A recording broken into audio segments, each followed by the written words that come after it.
kettős gondolatról van szó, tulajdonképpen egyrészt úgy gondoltuk, vagy egész pontosan nem akartunk belenyugodni abba, hogy a magyar társadalom és főleg a fiatalok úgy tekintsenek a közigazgatásra, mint egy rémunalmas, monoton dologra, ahova nem érdemes eljönni, vagy nem vonzó ide jönni. Éppen ezért szeretnénk bemutatni, hogy a közigazgatás is egy érdekes dolog, felveszi a versenyt a versenyszférával, kihívásokban, érdekességben, pörgésben, ahogy azt szokták mondani. Másrészt pedig meg is akarjuk szólítani ezeket a fiatalokat, hiszen szükségünk van egy folyamatos utánpótlásra, hogy fiatalos legyen a magyar közigazgatás, fiatalos, nyitott és professzionális.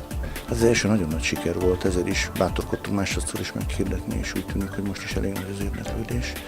A nap folyamán folyamatosan fognak jönni a csoportok, akiket kalauzolunk itt az épületben, és azt látom, hogy mindenki számára egy ráismerés, hogy ez egy tényleg érdekes dolog, szép az épület, vonzó a környezet, érdekes a munka, és már vannak olyan emberek, akik itt dolgoznak a minisztériumban, annak idején pedig a regeneráció valamelyik állomásán, vagy a Karrier Expón, vagy a Nyírt Napon, vagy éppen a nyári regeneráció táborban kapcsolódtak hozzánk. Tehát én gondolom, hogy rendkívül sikeres sorozatról van szó, amely most már remélem, hogy hagyománnyá fog erősödni.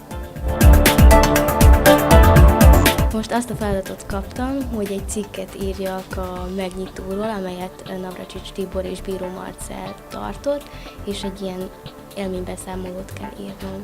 A regenerációs programsorozatról az interneten találkoztam, a Facebook oldalon, illetve az egyetemen a plakátokon. Először a kormányzati Karrier Expón voltam, aztán a Gombold újra rendezvénysorozaton, és ezt követően a regenerációs táborban volt szerencsém részt venni. A közigazgatási nyílt napot pedig azért tartom nagyon fontosnak, hogy azok a fiatalok, akik a közigazgatás iránt érdeklődnek, így bepillantást nyerhetnek a minisztérium működésébe. És ahogy a miniszter úr is mondta, azért, hogy a közszolga legyek.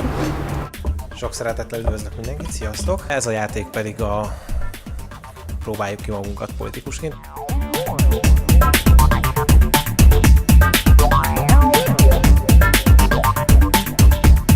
Az úgynevezett jövőért felelős miniszteri biztosként mi azt a programalkotói munkát végezzük a kormány felkérésén, ami az ifjúság érdekeit és értékeit próbálja becsatornázni a kormányzati döntéshozatalba. A miniszteri kabinetfőnökként pedig kifejezetten büszke vagyok arra, hogy a kollégáim döntő többsége velem egykorú, és kifejezetten büszke vagyok arra, hogy annak ellenére, hogy nyilván ők nem rendelkezhetnek ugyanakkor élettapasztalattal, mint egy régebb óta fiatal kormánytisztviselő, de legalább olyan minőségi munkát tudnak végezni.